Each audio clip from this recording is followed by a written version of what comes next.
900 gigantes de piedra están de pie en una de las islas más solitarias de la Tierra, y durante 300 años creímos que entendíamos lo que eran.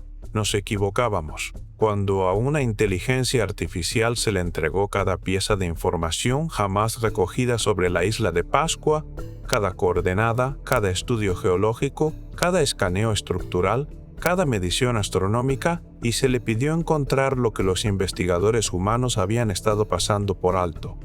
Lo que devolvió no actualizó la historia de la isla de Pascua, la reescribió por completo. Las estatuas no son monumentos, son instrumentos.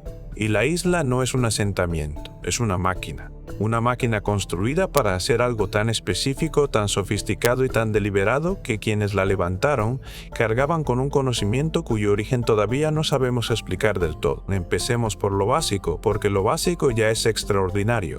La isla de Pascua, llamada Rapa Nui por quienes la construyeron, se encuentra en el Pacífico Sur, a unos 3.700 kilómetros del continente más cercano. Es uno de los lugares habitados más aislados geográficamente de todo el planeta. Se cree que el pueblo Rapa Nui llegó allí en algún momento entre los años 700 y 1200 de nuestra era, navegando miles de kilómetros de océano abierto sin guías y sin brújula, sin ningún instrumento metálico. Se orientaban leyendo las estrellas, el oleaje, los patrones del viento y el comportamiento de las olas. Habilidades transmitidas de generación en generación sin manual escrito, sin libro de texto, sin aula. Solo conocimiento incrustado en la memoria humana, pasado de padres a hijos a lo largo del tiempo. Cuando llegaron, encontraron una isla volcánica sin nadie más en ella. Y lo que hicieron a continuación es lo que ha desconcertado a los investigadores durante siglos. Se pusieron a construir, no casas primero, no sistemas de riego primero, no puertos ni caminos para el comercio. Empezaron a tallar estatuas de piedra enormes en las paredes de un cráter volcánico llamado Rano Raraku. La estatua media mide unos 4 metros de alto y pesa 14 toneladas. La mayor que se logró erigir alcanzaba los 10 metros. La mayor jamás tallada, que nunca se terminó, habría medido 22 metros y pesado unas 270 toneladas. Esto no son decoraciones pequeñas. Son logros de ingeniería a una escala que se resiste a las explicaciones fáciles. Sobre todo cuando recuerdas que quienes las construían no tenían herramientas de metal, ni ruedas, ni animales de tiro. Para cuando los investigadores empezaron a estudiar la isla en serio, se habían documentado 900 de estas estatuas por toda su superficie. Algunas seguían en pie sobre plataformas ceremoniales de piedra llamadas aú. Otras habían caído. Muchas permanecían en la cantera, congeladas a mitad del tallado, y durante siglos, la explicación dominante para todo ello fue sencilla: monumentos religiosos, culto a los ancestros. Los jefes querían estatuas que honraran su linaje y demostraran su poder. Fin de la historia. Entonces entró la inteligencia artificial y resultó que la historia no estaba ni de lejos terminada. Lo que ocurrió cuando los investigadores empezaron a alimentar sistemas de inteligencia artificial con la totalidad de los datos de la isla de Pascua no fue un único descubrimiento dramático. Fue una cascada de reconocimientos de patrones, cada uno apoyado en el anterior, todos apuntando en la misma dirección, que estas estatuas fueron diseñadas con una precisión que los monumentos decorativos no necesitan. Cuando se cartografiaron las coordenadas de cada plataforma aú de la isla, y se midió la orientación de cada una hasta fracciones de grado, emergió algo que 3 siglos de arqueología de campo habían pasado por alto por completo. Las plataformas no estaban colocadas al azar, no estaban colocadas a ojo ni solo por tradición. Determinados aún se alinean con eventos solares concretos: el equinoccio de primavera, el solsticio de invierno, el paso cenital. Ese momento que ocurre 2 veces al año en que el Sol pasa directamente por encima en esta latitud concreta, y no son alineaciones aproximadas. El error angular medio en las plataformas aún confirmadas astronómicamente resultó ser de unos 0,4 grados. Ese es el nivel de precisión de un instrumento deliberado, no la casualidad de una construcción. No levantas por accidente 900 estatuas sobre plataformas alineadas con eventos celestes con exactitud de menos de 1 grado. Las levantas así, porque sabes exactamente lo que estás haciendo. Este hallazgo por sí solo ya habría sido importante, pero el análisis no se detuvo ahí, porque cuando los investigadores prolongaron las líneas de visión de las propias estatuas, cartografiando la dirección exacta hacia la que mira cada Moai y extendiendo esas líneas hacia afuera a través de la isla, apareció algo todavía más inesperado. Las líneas convergían, no en puntos aleatorios de la isla, no en centros de población. Convergían en lugares específicos de la costa, en puntos concretos del horizonte oceánico. Cuando esos puntos de convergencia se identificaron y se cotejaron con cartas de navegación, todos y cada uno de ellos correspondían a un rumbo náutico hacia un destino significativo del mundo polinesio. Piensa bien lo que eso significa. Las estatuas miran hacia el interior, sí, eso lo anotó todo investigador que pisó la isla. Pero sus líneas de visión direccionales se extienden hasta el horizonte apuntando hacia afuera, hacia Hawái, hacia las Islas Marquesas, hacia las Islas de la Sociedad, hacia la costa de Nueva Zelanda. Se identificaron 11 puntos de convergencia distintos alrededor del perímetro de la isla, 11 rumbos de navegación codificados en la piedra, disfrazados de monumentos religiosos, actuando como marcadores náuticos para cualquier marino polinesio entrenado que supiera leerlos. Especialistas en tradiciones de navegación del Pacífico que revisaron estos hallazgos describieron el resultado como los datos más significativos sobre orientación polinesia, jamás producidos a partir de un solo yacimiento arqueológico. Los Rapa Nui estuvieron entre los navegantes más sofisticados de la historia humana. Sus antepasados colonizaron prácticamente todas las islas habitables del Pacífico, cruzando miles de kilómetros de océano abierto, sin ningún instrumento que una civilización externa reconocería como herramienta de navegación. Patrones de oleaje, caminos de estrellas, comportamiento de las aves, cambios de viento. Esos eran sus instrumentos. Lo que reveló el análisis de la inteligencia artificial es que la isla de Pascua no era solo un asentamiento en el borde del mundo polinesio conocido. Era un archivo de navegación, situado en un punto preciso del Pacífico que ofrecía ventajas de observación específicas. Desde la latitud y longitud de la isla de Pascua se vuelven visibles ciertas rutas de navegación estelar que son más difíciles de seguir desde otros puntos de la red polinesia. Determinados oleajes llegan a la isla desde direcciones que para un navegante entrenado se leen como señales direccionales. La isla misma era una plataforma natural de observación y las estatuas eran los registros que se mantenían en esa plataforma. Cada navegante que se plantaba ante un Moai y miraba más allá de él hacia el horizonte oceánico estaba leyendo un rumbo. Cada generación de niños que creció mirando las estatuas, aprendiendo sus historias, absorbiendo el peso cultural de su presencia, estaba absorbiendo un conocimiento direccional que quizá no entendía conscientemente como navegación. El conocimiento estaba en la piedra, permanente, duradero, inmune al fallo de la memoria humana, y aquí la historia añade una segunda capa que nadie esperaba. Muchos de los Moais llevan grandes sombreros cilíndricos de piedra roja. Se llaman pukao. Están tallados en un material volcánico completamente distinto al de las estatuas, extraído de una cantera aparte llamada Puna Pau. Moverlos exigía un trabajo adicional considerable, más allá del esfuerzo ya enorme de transportar las estatuas. Durante mucho tiempo, los investigadores trataron los pukao como símbolos de estatus, decoración ceremonial, señales de que el jefe que encargó una estatua concreta era lo bastante rico como para añadirle el sombrero caro, un signo de prestigio.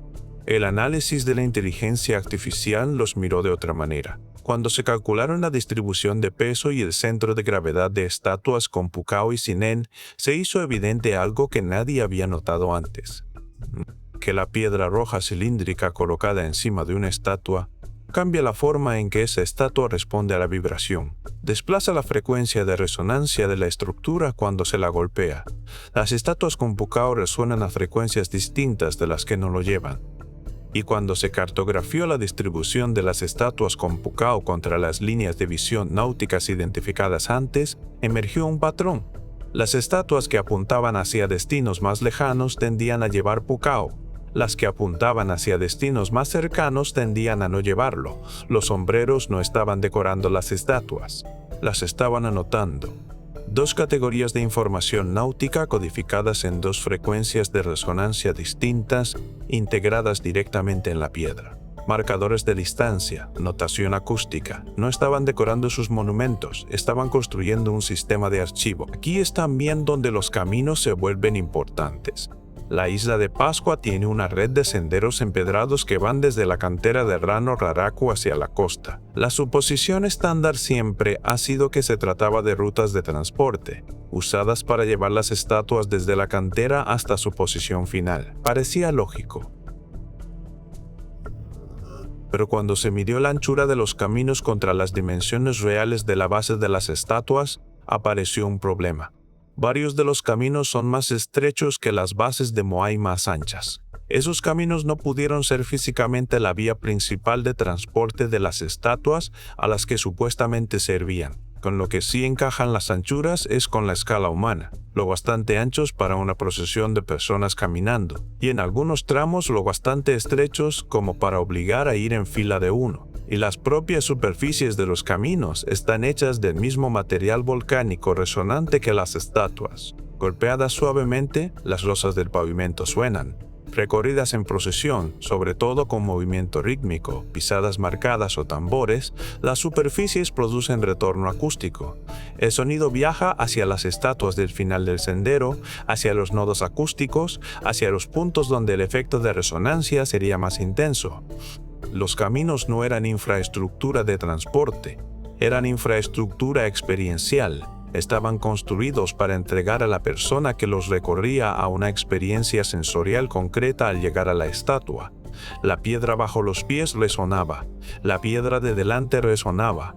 El trayecto y el destino formaban parte del mismo sistema diseñado. Un científico que revisó este hallazgo lo describió sin adornos. Los Rapa Nui parecen haber entendido algo sobre cómo interactúan el sonido y la piedra, y construyeron esa comprensión en los senderos con la misma deliberación con que construyeron la orientación astronómica en los ángulos de las plataformas. Y luego está la escritura.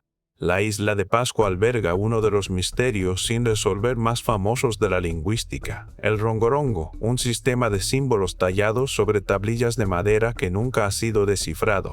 Representa uno de los escasos sistemas de escritura independientes desarrollados en toda la historia humana, y a día de hoy ninguna persona viva puede leerlo.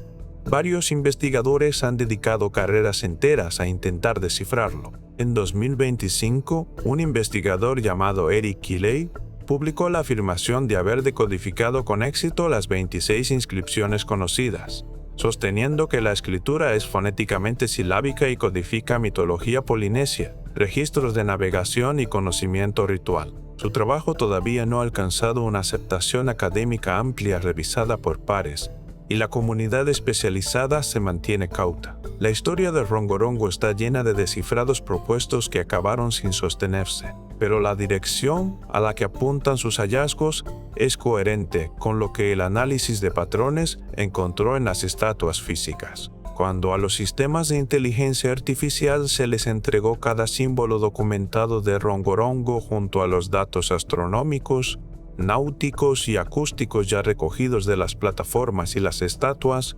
emergió una correlación estructural. Ciertos grupos de símbolos aparecen con una frecuencia estadísticamente significativa en tablillas asociadas a plataformas AU concretas, no repartidos al azar por todas las tablillas, no apareciendo por igual en todas partes, apareciendo específicamente en asociación con tablillas halladas cerca de las plataformas alineadas astronómicamente.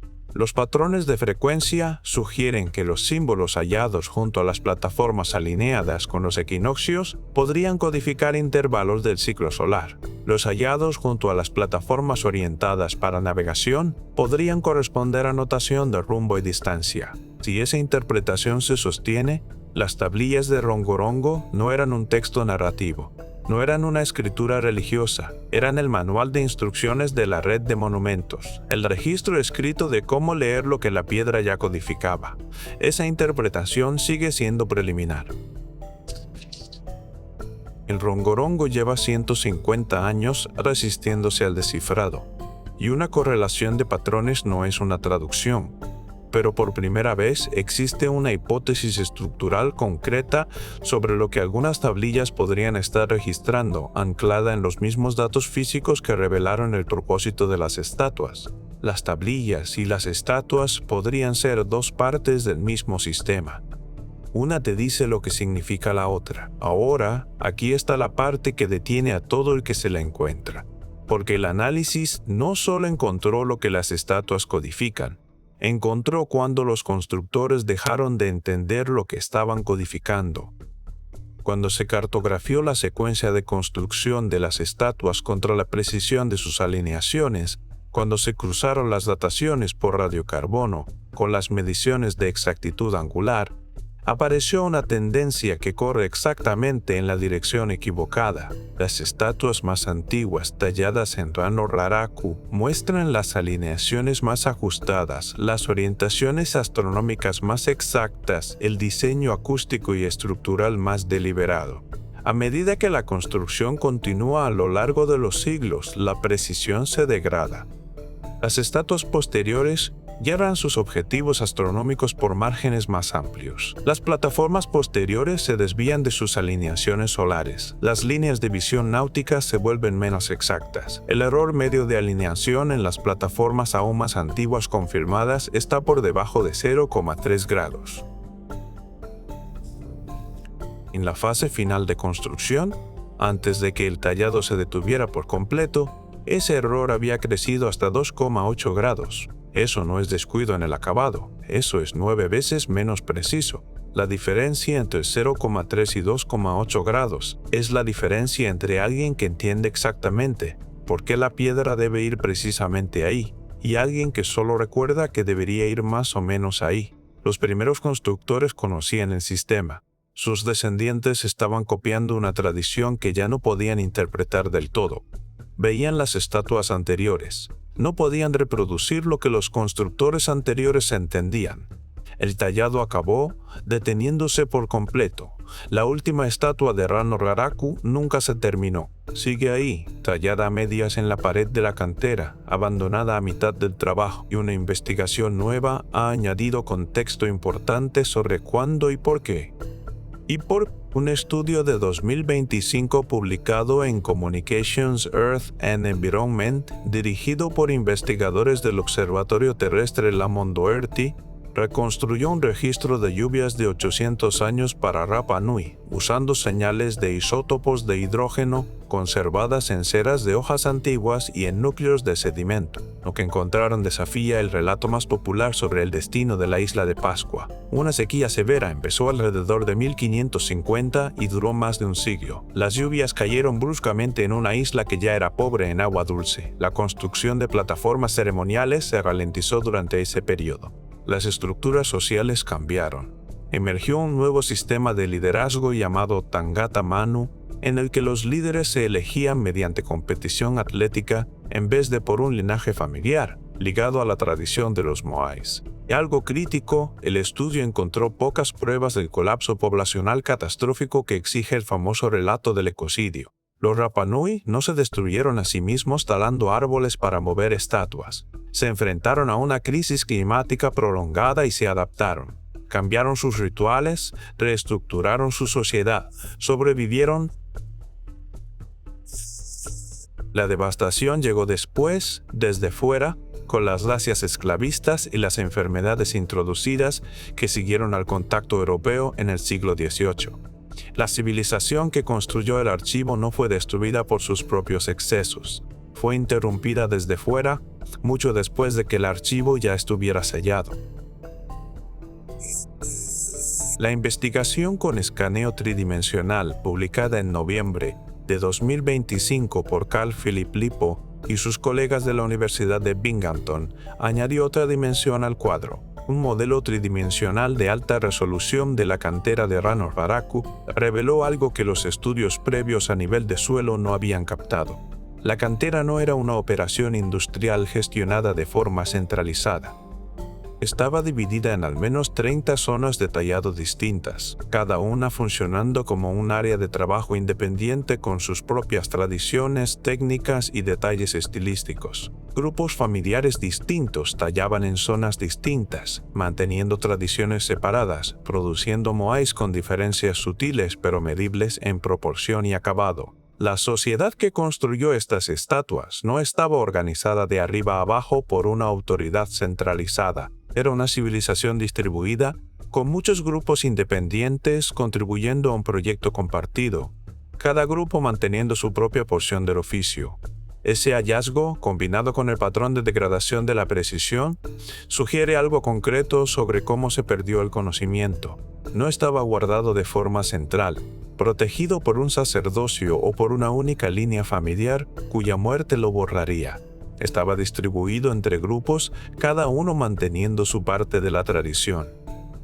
Cuando la sequía del siglo XVI remodeló la estructura social de la isla, cuando el sistema Tangata Manu reemplazó al sistema de linajes ligado a los moais, la red distribuida de conocimiento se fragmentó, no de golpe, gradualmente. Grupo a grupo, familia a familia, la comprensión técnica concreta de qué hacía exacta una alineación se fue apagando en las personas que todavía sabían tallar. El recuerdo de la tradición sobrevivió más tiempo que el conocimiento necesario para ejecutarla correctamente, y luego están las preguntas que los datos abren sin cerrar. Cuando la inteligencia artificial examinó el cuadro completo de lo que los Rapa Nui construyeron, también subrayó cuánto de ello excede lo que podemos rastrear en culturas polinesias comparables. Sus antepasados fueron navegantes extraordinarios. La expansión polinesia por el Pacífico es una de las hazañas de movimiento humano más asombrosas de la historia. Pero la precisión técnica concreta incrustada en la red de moais, la exactitud astronómica por debajo del grado, los rumbos náuticos codificados, la ingeniería acústica construida en los caminos de piedra y en los pucáoba, más allá de cualquier cosa documentada en yacimientos comparables del mundo polinesio más amplio. No hay otro sitio polinesio que muestre esta combinación particular de capacidades en esta forma integrada, lo cual deja abierta la pregunta del origen. ¿Desarrollaron los Rapa Nui este sistema enteramente por su cuenta, en uno de los pedazos de tierra más remotos del planeta, construyendo una tradición técnica que superó lo que sus parientes crearon en el resto del Pacífico? ¿Trajeron consigo un conocimiento que no dejó registro paralelo en ninguna otra parte de la Polinesia? ¿O llegaron a una isla cuya posición en el Pacífico hacía posibles ciertas observaciones difíciles de hacer en otros sitios? Y siendo lo bastante sofisticados para reconocer lo que estaban viendo, codificaron lo que encontraron en el medio más duradero del que disponían. Los datos no responden a esa pregunta. Lo que sí hacen es volverla inevitable. Lo que la isla de Pascua era en realidad, cuando das un paso atrás y miras el cuadro entero, es algo para lo que no tenemos una categoría estándar. No era un asentamiento que casualmente construyó monumentos. La isla se sitúa en una posición del Pacífico que es náuticamente específica de formas que importan. Desde sus coordenadas se vuelven observables rutas de navegación estelar difíciles de seguir desde otros lugares. Los oleajes llegan desde direcciones que llevan información náutica legible para cualquiera entrenado en interpretar el comportamiento de las olas. La isla era una plataforma natural de observación para la red de navegación del Pacífico de la que dependía el mundo polinesio. Y los Rapa Nui, que llegaron siendo los mayores navegantes oceánicos de la historia humana, la reconocieron como tal. Construyeron un sistema para documentar lo que la posición de la isla les permitía observar.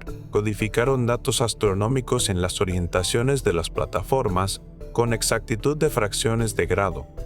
Codificaron rumbos náuticos en las direcciones hacia las que miraban sus estatuas. Anotaron esos rumbos con información de distancia integrada en las propiedades acústicas de la piedra roja cilíndrica que colocaban sobre la cabeza de determinadas estatuas. Construyeron caminos de piedra resonante que entregaban al visitante a los nodos acústicos del sistema a través de una experiencia sensorial diseñada para reforzar el conocimiento que las estatuas guardaban. Y lo escribieron todo en tablillas de madera, en una escritura que todavía hoy apenas empezamos a entender. La piedra guardó todo lo que sabían. Lo guardó a través de siglos de sequía. Lo guardó a través del colapso de la tradición de conocimiento que la construyó. Lo guardó a través del contacto europeo y la devastación que vino después. Lo guardó a través de cada generación de investigadores que llegó a medir las estatuas y se marchó con teorías sobre monumentos religiosos y culto a los ancestros. La piedra guardó lo que se le dio y esperó. Piensa contra qué estaban luchando los Rapa Nui. Mantenían una civilización en una isla sin ríos, sin arroyos permanentes y con suelo limitado.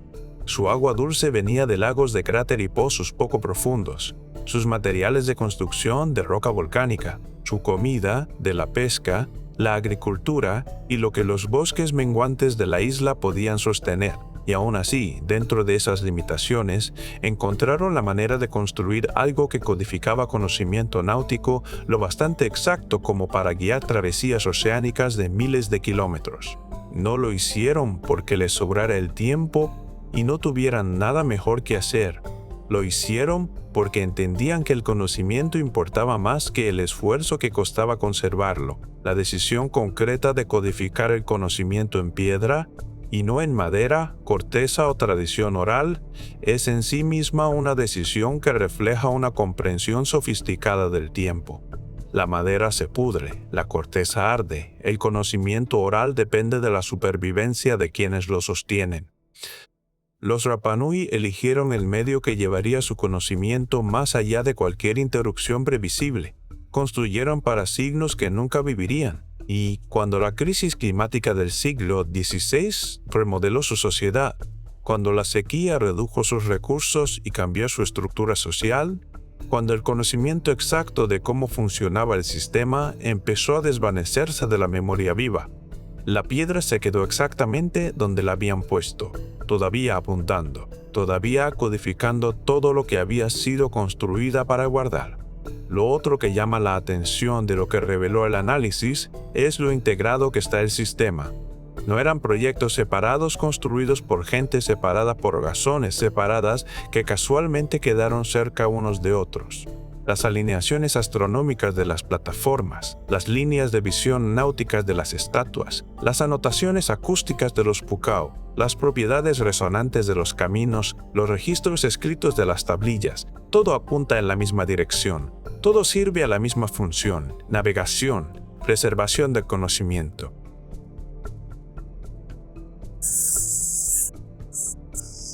El mantenimiento de la comprensión que una civilización tenía de su lugar en el mundo, en el sentido geográfico más literal. Esa clase de integración no ocurre por accidente.